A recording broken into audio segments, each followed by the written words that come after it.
Okay, so look at Sea of Thieves at 21:9. This has been quite the centre for attention for a long time before launch, and now it's finally here. It has a lot of expectation to be quite the epic. Microsoft has long since failed to really have any new exclusive IP for the Xbox, so Sea of Thieves is attempting to change that. The question is, are we asking far too much of a game whose size simply isn't up for the task? And the answer is both yes and no.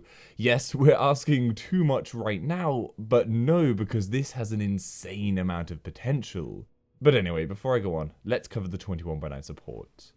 There is native ultra-wide support, and it's actually perfect from a 16:9 to 21:9 translation point. By that I mean that you do see more on the sides of the screen at all moments in gameplay. Screen effects stretch to cover the entire screen space. The HUD shifts to the sides of the screen. Menus, for the most part, lock to their 16:9 position, but just show off extra stuff on the sides. Apart from the main menu settings screen, ship selection, and character selection screens, which all use black bars on the sides.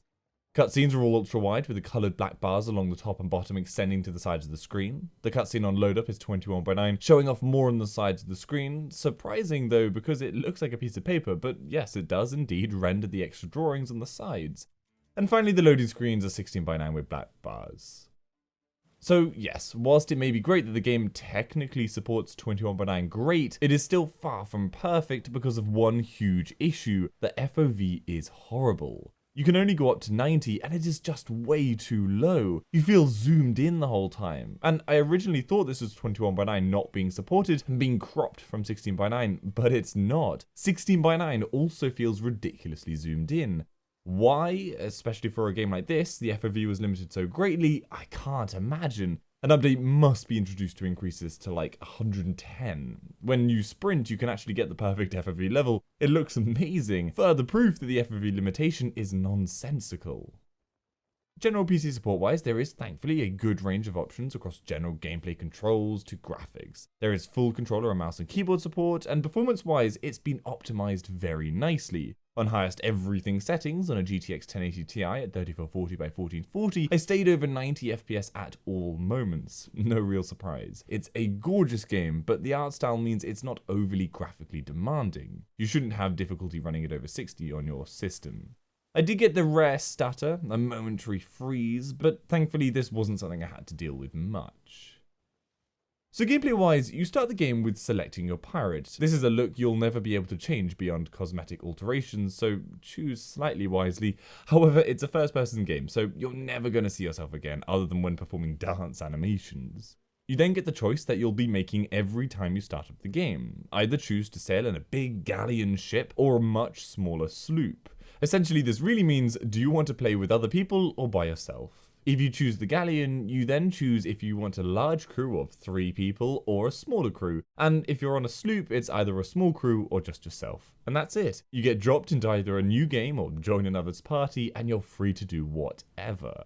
There is no tutorial section or instructions on how to proceed. That said, things are generally pretty easy to grasp quickly. Controls are basic, you have 2 weapons and a load of other inventory items like bananas for food, a lamp, etc. The bit that I needed explaining was that there are 2 radial menus, one for items and a separate one for your quests.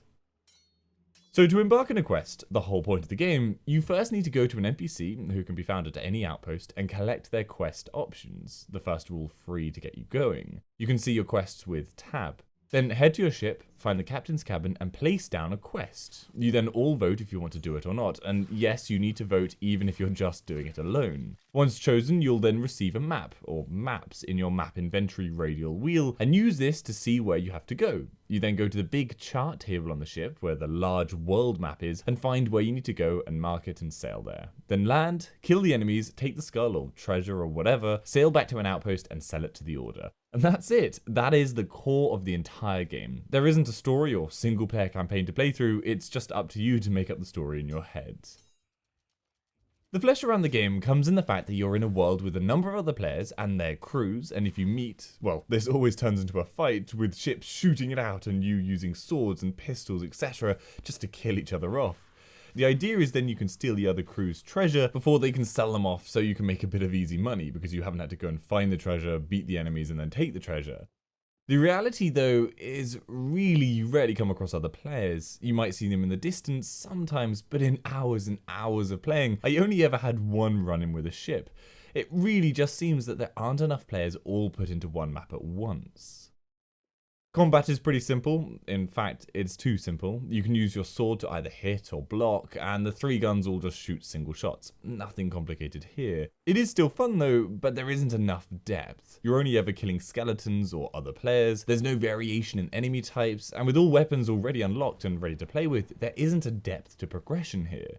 You can do small upgrades, but nothing significant like increased weapon damage. And Rare said this is on purpose. Apparently, they want players to be on an even playing field. But honestly, I feel this is the worst choice, because whilst they're arguing that they want everyone to have a fair chance and leave it to skill to be the deciding factor, in reality, because there's no depth to combat, there's no skill curve. It would be a lot more fun, in my opinion, if people got more and more powerful, becoming the most fearsome pirate on the map. They could have a flag on their ship to show off their strength and be matchmaked with equally powerful people. It would make for epic face-offs as people try to decide if they want to take on another crew based on the skill level of a rival crew.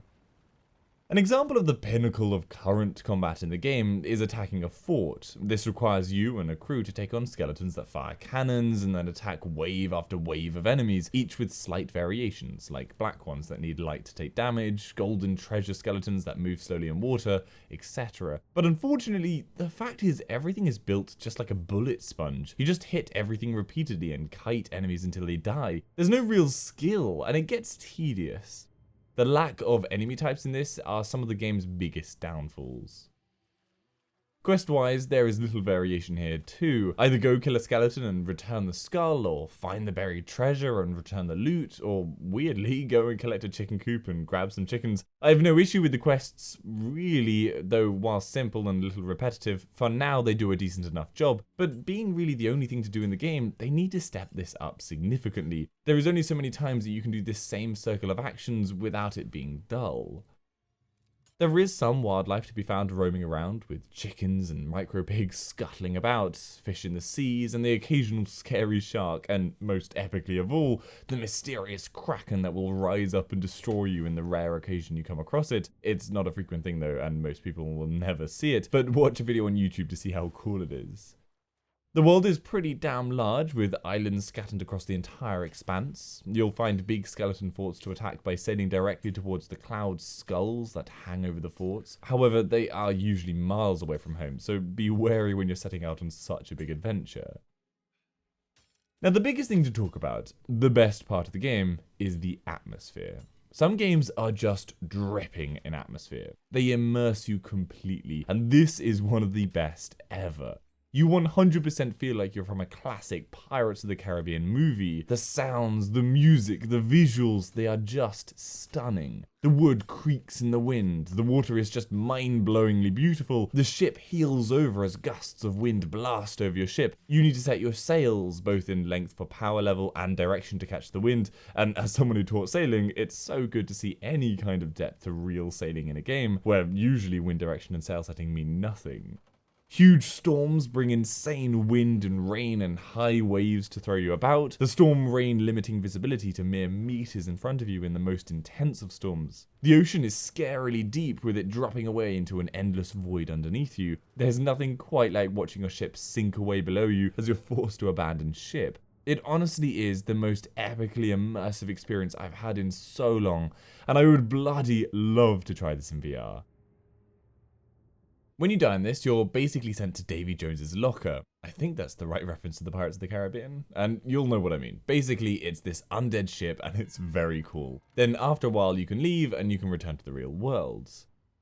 Chatting to other players in-game is very easy. Either just type like any other PC game, or use voice chat. Though, of course, those on Xbox won't be able to type, so they are either going to be using voice chat or nothing.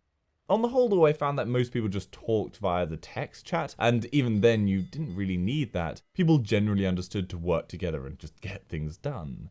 Now, for doing things like successfully beating up a difficult skeleton fortress, well, that would need more communication, but for the rest of the game, yeah, you don't really need to worry about lots of chatting if you don't want to.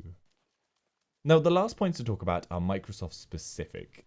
The game is locked to the Windows Store, so there's no Steam version at the moment, and this means no modding. Performance-wise, it's luckily brilliant, so no issues in that respect, but the lack of modding ability is so depressing. Even if Rare fails to build upon this, I have no doubt modders will go crazy with this. It's the kind of world that could easily be expanded so brilliantly by the modding community, who frequently save games that fail to meet their full potential. But yeah, until a Steam version exists, that won't be possible. Now, of course, that said, it's an online game, so modding would be potentially limited there, but this game is still a ton of fun by yourself, and so a single player mod could have been created. Essentially what I'm saying is, I'm sad it's locked away like this. At least there is some good news that the game is a crossplay title, so PC players and Xbox players can all play together, which is fantastic for making sure the community doesn't get splintered up, and will mean that the life of the game will be dramatically extended, as you'll always have more people to play with, even when the player base starts to fall away with age. Okay, so this is the big point I want to make. This is a bloody fantastic game. What we have here is amazing. It's extremely solid. The gameplay, the world, the atmosphere, the graphics, everything is just perfect. The only issue is the content amount. There is not enough. It's like there is this solid concrete base that they've created, but they fail to build a skyscraper on top. And it means that after 10 hours, you're done. It's too repetitive and samey. There isn't enough progression or development to be had. What Rare must do, and God I hope they do because I really have a special place for this game at the moment, is they need to roll out a ton of much bigger quests. Hugely flesh out character development, introduce new ships for people to buy, new weapons, massive numbers of other enemy types, fill out islands with NPCs, the war camps you come across, actually make them filled with enemies. I love the idea of this becoming like a Pirates of the Caribbean setting, like having the British be a human AI force that you clash with both on land and at sea. The potential is huge, and I don't want a game that has clearly been really worked damn hard on to get it to this beautiful state to be lost. Now, here's my issue. I want to recommend this game to you. I want you to play it, but what's really making that hard to do is the fact that it costs a ridiculous 50 quid for a game that, content-wise, should only be 25 to 30 pounds, and most of all, simply doesn't have enough to do in it yet. But if people don't go and buy this and the community falls and gets too small, then maybe Rare won't turn this into the epic it should be. Really, this is going to have to be your choice to make yourself. I'm also going to give this a WAF score of 4. 21/9 wise, it's a damn solid title. Just please give us a better FOV slider.